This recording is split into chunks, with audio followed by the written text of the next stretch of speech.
Sur le plan militaire, l'Europe ne fait pas le poids face à la Russie. C'est le constat d'une étude des deux instituts Kiel et Brugger.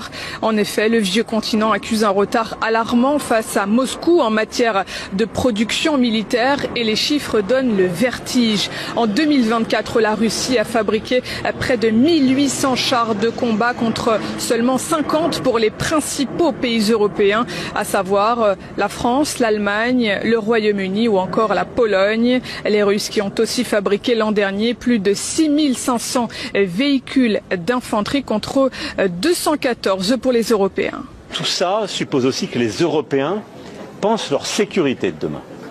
Parce qu'on ne va pas aller vers une escalade sans fin, vers plus d'armement. Nous devons nous armer parce qu'il y a aujourd'hui un décalage par rapport au niveau d'armement de la Russie et qu'il y a cette menace. Mais dans le même temps, nous devons penser pour nous-mêmes les garanties de sécurité, le cadre de sécurité dans lequel on veut vivre demain. C'est-à-dire celui qui stoppera la prolifération, celui qui encadrera les capacités d'armement comme on l'a connu par le passé quand il y avait la guerre froide. Et beaucoup de ces traités de la guerre froide sont tombés ces dernières années dans le silence absolu, le dernier étant le traité FNI en 2019.